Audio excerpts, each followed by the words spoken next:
Dia adalah hantu perempuan paling gigih yang pernah aku temui. Sudah mati tapi tetap bertahan di kamar 402 dan enggan pergi. Bahkan malaikat maut pun tak bisa berbuat apa-apa padanya. Sampai akhirnya polisi khusus turun tangan. Suatu hari, gedung tempat dia tinggal akan dibongkar dan dibangun ulang. Semua penghuni sudah pindah satu persatu. Hanya kamarnya yang tidak ada tanda-tanda pindah. Petugas penerima tamu merasa aneh. Lalu naik ke atas menegurnya berkata, "Semua orang sudah pindah. Kenapa kamu belum pergi?" "Aku memang tidak pernah bilang mau pindah." "Maksudmu apa? Masih tunggu kompensasi pembongkaran? Dapat kompensasi pun aku tidak pindah." Setelah itu dia menutup pintu, membuat ibu penjaga gedung jatuh terduduk. Ini membuat ibu sangat marah. Dia bersikeras memanggil Cui Hua untuk menyelesaikan masalah ini. "Kalau berani masuk ke sini dan kita selesaikan." "Masuk ya masuk." Lalu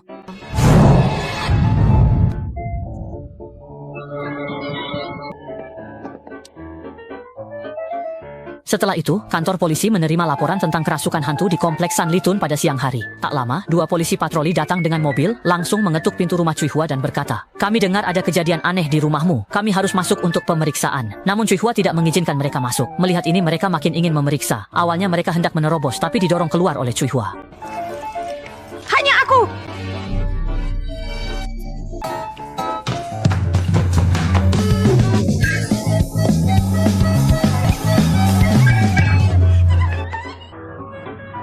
Dua petugas tiket belum sempat menyalakan mobil, langsung lari ke kantor polisi, sampai sepatu mereka terlepas. Mereka segera menceritakan kejadian itu ke dua kapten. Begitu para kapten mendengar, mereka tidak berani ikut campur dan langsung melapor ke tim polisi khusus. Khawatir tim khusus tidak peduli, mereka berbohong dengan mengatakan ada penjahat menyandera orang di kamar 402 dan memotong tangan Sandera. Polisi khusus mengira harus menyelamatkan Sandera jadi bersenjata lengkap, sementara yang lain hanya menonton seperti penonton drama. Di tengah kerumunan penonton, mereka langsung menerobos masuk ke gedung, bahkan menggunakan kamera pengawas penegakan hukum.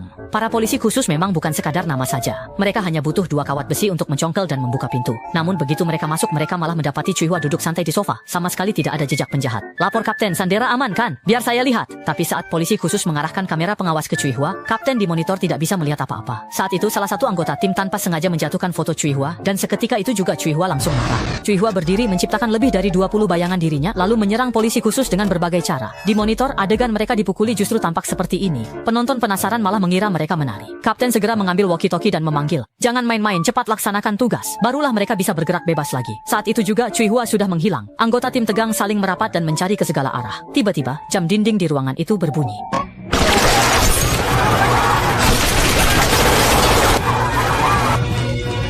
Kali ini, bukan hanya tugas yang tidak selesai, tapi mereka juga secara tidak sengaja melukai pemilik restoran kecil di lantai bawah.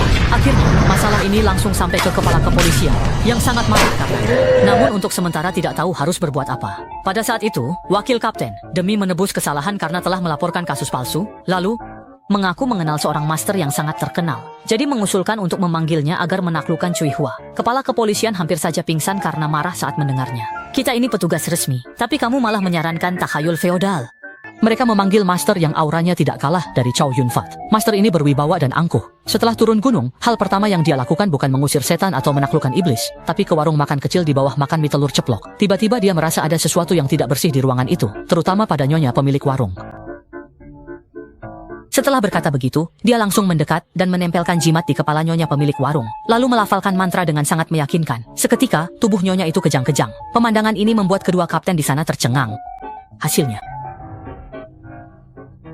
pertarungan pertama gagal. Ini pertanda buruk di awal, tapi sang master tidak peduli. Ia tetap membawa muridnya masuk ke gedung. Muridnya cemas bertanya, "Barusan kau gagal, apa sekarang masih bisa berhasil?" Tentu saja bisa, karena tadi kita belum memungut bayaran. Itu hanya pemanasan. Sekarang pertunjukan yang sebenarnya akan dimulai. Setelah berkata begitu, dia mengeluarkan jimat dan menempelkannya di pintu kamar 402. Kali ini berbeda. Seketika muncul aliran gas tak kasat mata menembus seluruh gedung, dan Cui Hua langsung pingsan karena menghirup gas itu.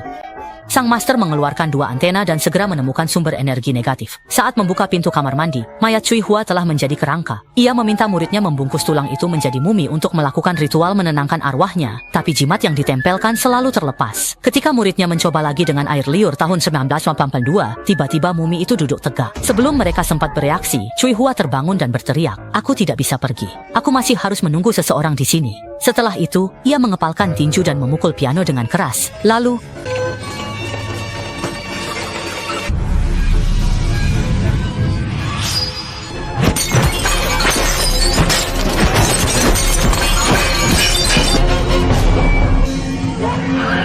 mereka akhirnya tinggal sekamar dengan pemilik restoran di rumah sakit. Untungnya mereka tahu Cui Hua belum pergi karena menunggu seseorang, yaitu pacarnya, Xiao Shuai. Keduanya bertemu saat Xiao Shuai menyelamatkan Cui Hua dari pria yang mengganggunya.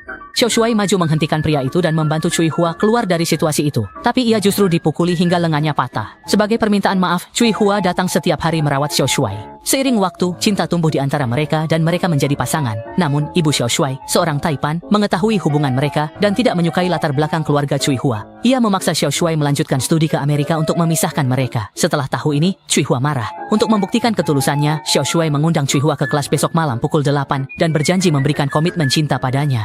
Xiao Shuai sengaja membeli cincin berlian dan menghias hati besar dengan lilin serta mawar untuk melamar Cui Hua. Namun, malam itu Cui Hua tidak datang. Saat Xiao Shuai menelepon, tidak ada yang mengangkat. Ia lalu ke rumah Cui Hua dan mengetuk pintu, tapi tetap tidak ada respons. Karena harus mengejar pesawat ke Amerika, Xiao Shuai akhirnya hanya bisa meninggalkan cincin dan sepucuk surat di kantong susu depan pintu, lalu pergi dengan kecewa. Awalnya ia mengira Cui Hua hanya marah, tapi setelah tiba di Amerika dan mencoba menelepon, teleponnya tetap tidak pernah tersambung.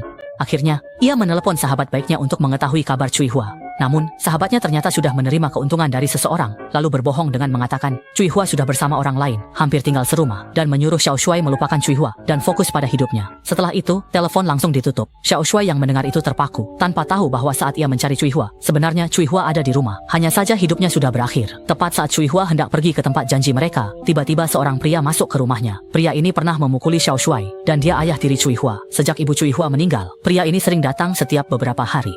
Ayah tiri 2 kali meminta uang asuransi dari Cui Hua.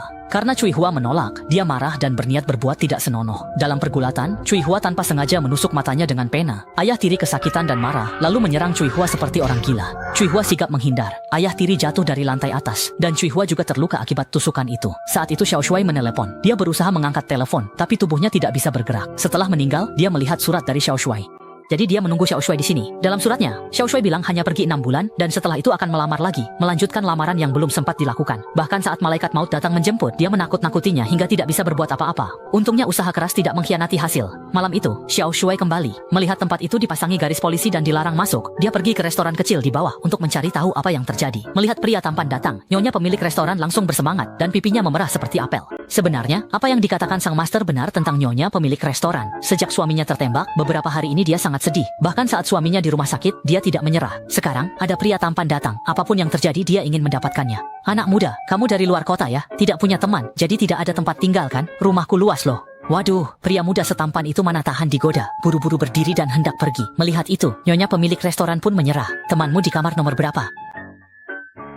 Si tampan satu ini yang begitu memesona. Dari suaranya sudah tahu dia menunggu. Ia buru-buru ke lantai atas dan benar, ia bertemu Cui Hua. Saking gembiranya, ia ingin memeluk Cui Hua. Tapi Cui Hua langsung memberinya salam pertemuan, lalu disusul salam pertemuan yang lebih besar. Baiklah. Bos. Setelah tenang, Cui Hua akhirnya mendengar penjelasan Xiao Shuai. Ternyata Xiao Shuai benar-benar percaya kata-kata sahabatnya dan tidak menghubungi Cui Hua lagi sejak itu. Beberapa hari lalu, sahabat lain tidak tahan melihatnya seperti ini dan menelepon untuk menjelaskan kebenaran, mengatakan Cui Hua sudah beberapa bulan tidak masuk sekolah. Setelah itu, Xiao Shuai buru-buru mengemasi barang dan pulang. Setelah tahu kebenarannya, Cui Hua menatap wajah Xiao Shuai yang memar dengan pedih. Malam itu Cui Hua menenangkan luka Xiao Shuai. Bagian ini kurang nyaman ditonton, jadi aku sudah menontonnya untuk kalian. Xiao Shuai belum tahu Cui Hua sudah meninggal, dan Cui Hua pun bingung bagaimana memberitahunya.